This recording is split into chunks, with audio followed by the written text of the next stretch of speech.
राधे कृष्ण दोस्तों, आपका श्री चरण चैनल में स्वागत है। आज हम सुनाने जा रहे हैं लक्ष्मी माँ और सेठ जी की कथा। उससे पहले थोड़ी सी हरि चर्चा करेंगे। हरि चर्चा कैसी? भक्त भगवान को कैसे चाहता है। भक्त भगवान को ऐसे चाहता है जैसे छोटा बालक अपनी माँ का ही साथ चाहता है, उसी तरह भक्त अपने भगवान का ही साथ चाहता है। चलिए अपन कथा कहते हैं। सेठ जी थे, भरा पूरा परिवार था। सेठानी जी थी, 3 पुत्र और 3 बहुएं थीं।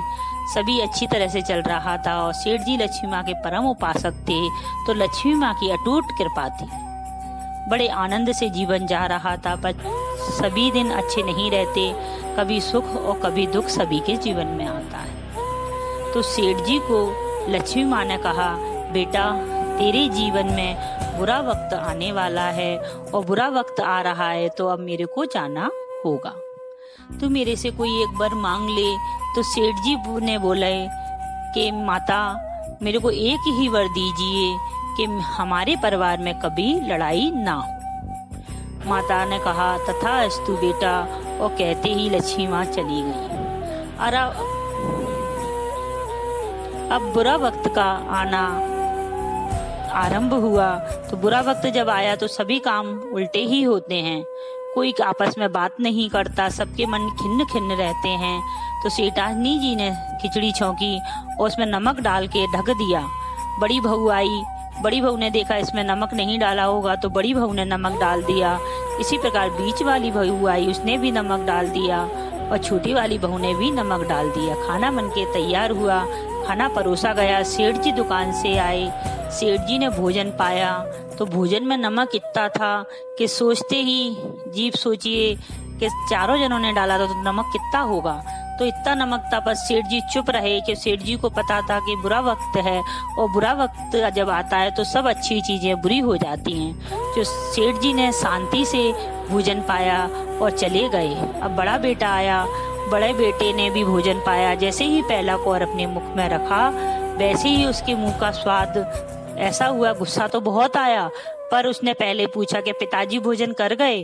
उन्होंने कहा हाँ पिताजी भोजन कर गए। तो बेटे ने भी कहा जब पिताजी ने भोजन कर लिया तो उन्होंने भी अपना भोजन पा लिया। वो भी भोजन पाके चले गए। तो छोटे वाला बेटा आया, छोटे वाले बेटे ने भी भोजन करा। जैसे ही मुंह में रखा तो नमक तो उसमें था ही। तो नमक को देख के पूछा कि भैया भोजन पा गए। तो उन्होंने कहा हाँ भैया भोजन पा गए। तो उसने भी भोजन पा लिया। और जब मझला वाला आया, उसने भी ऐसे ही पूछा, उसने भी भोजन पा लिया। जब चारों ने भोजन पा लिया तो चारों के भोजन पाने के बाद सेठानी जी ने और बहुएं ने भोजन पाया। तो जब उन्होंने सोचा कि नमक इसमें इतना है तो इनने कैसे पाया होगा, तो उनने भी आपस में किसी से कुछ ना कहा और भोजन पा लिया कि सभी ने भोजन पा लिया। अब तो भक्त सोचने लगा, वक्त यानी समय सोचने लगा कि जब इनके घर में 1 किलो भोजन पचा लिया तो मैं इनके घर में नहीं रह सकता। तो बुरा वक्त जाने लगा और कहने लगा धन्य है सेठ जी कि आप बुरे वक्त में किसी से लड़ाई नहीं की और बुरा वक्त गया।